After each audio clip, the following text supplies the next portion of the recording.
The White House says that it only found out about domestic violence allegations against former Staff Secretary Rob Porter last week. But on Tuesday, the man in charge of the FBI flat out contradicted that timeline and actually offered one of his own.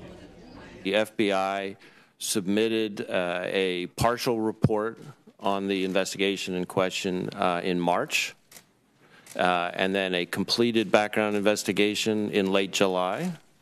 That is, soon thereafter, we received requests for follow-up inquiry, and we did the follow-up and provided that information in November, and then we administratively closed the file in January. And then earlier this month, we received some additional information, and we passed that on as well. CBSN political contributor and Associated Press White House reporter Zeke Miller joins me now from Washington. Okay, Zeke, how problematic do you think it is that you've got these two very differing timelines? It's certainly problematic from the White House, not just on the substance of the matter, which is it calls into question the way the White House handled a senior staffer, one of the most senior staffers in the White House, being accused by multiple ex-wives of domestic abuse. It calls into question the White House's very credibility. They've struggled repeatedly over the last week to offer sort of a narrative of what went down to Rob Porter's firing or departure from the White House, and here they are being contradicted by the president's hand-selected FBI director, repeatedly sort of contradicting the White House account there.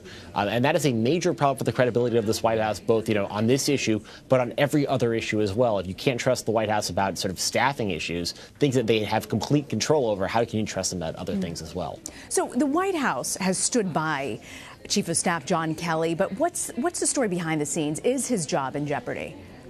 Certainly he's quote unquote on the rocks is what White House officials have told me, but that's not a sort of a hard and fast thing within the Trump White House. People sort of go in and out of sort of being on the hot seat around the president. We've seen that over the course of the last year and change with the president in office.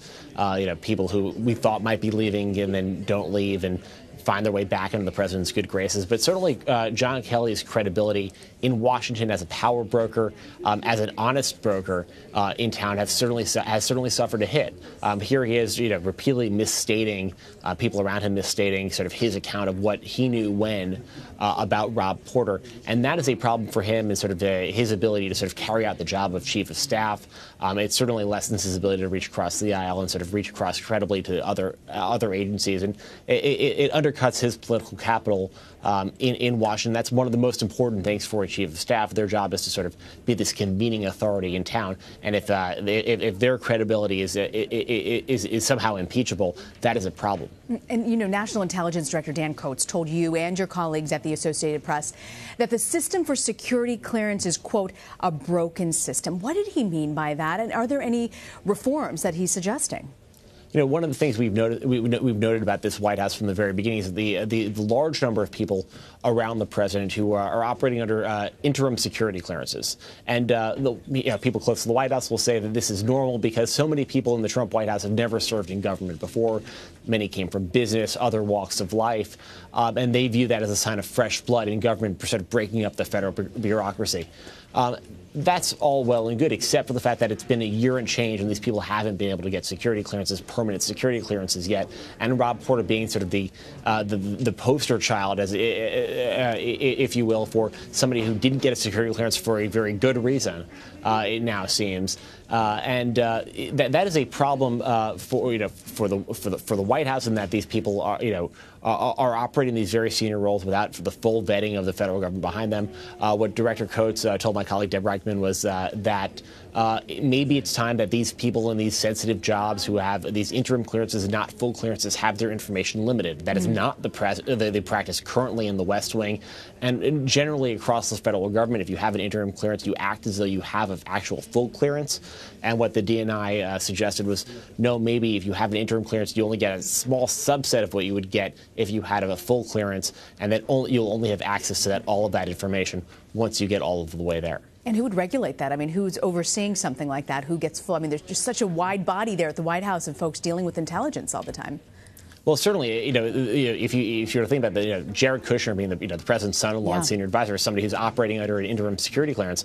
If the DNI's sort of recommendation here were to be implemented, he would see his access to classified information while he's under that interim security clearance somehow curtailed. It would be an issue of how he'd be able to carry out that job. But certainly, every individual agency is responsible for its clearances, and then when it comes to sensitive compartmentalized information, CIA sort of adjudicates that whole separate system. It's a very complex system, and the DNI sort of told us more broadly that this system is way too complicated. It takes too long to adjudicate some of these clearances, to run a lot of these background checks. It needs to be sped up, and somehow there needs to be a more equitable balance between filling these sensitive government jobs with people who are fully vetted for their roles, so that there aren't these long backlogs, but also that there aren't vacancies. It is a little bit of a catch-22, because how do you vet people when there's also that imperative of we need to get somebody in that job as well. But that's something that the DNI seems to sort of be trying to sort of invest a little bit of thought in Washington behind reforming that process, and we'll see where that goes over the coming weeks and months. I want to ask you about immigration. We know the president on Tuesday pushed for both Democrats and Republicans to come together. Then there's Senate Majority Leader Mitch McConnell, who said, and I'm quoting here, "There's no reason why the Senate can't reach a bipartisan deal this week." How likely is that? If you look at anything in Washington over the last year and change, nothing has been easy. There's really no reason to believe that this week this conversation around immigration would be any different. That there's not going to be a sort of an easy solution here. This is a very complex issue. It's vexed Republicans and Democrats in Washington for more than a decade. They've talked about sort of the broad outlines. Both parties are sort of broadly, they agree on most of the big ticket items. It's the details where they disagree, and that's been the same issues have come up over and over and over again. Yes, there's this March 5th deadline, which isn't really a March 5th deadline because there are federal injunctions on the withdrawal of DACA protected status. There's really not a lot of reason to be optimistic about Washington these days. And also, Democrats and Republicans privately, if you get them in a private room, away from cameras, away from sort of on-the-record reporters, they'll tell you both parties seem to think that this is a good issue for them come November in the midterm elections. So if there isn't that political impetus behind them, so we need to get an agreement.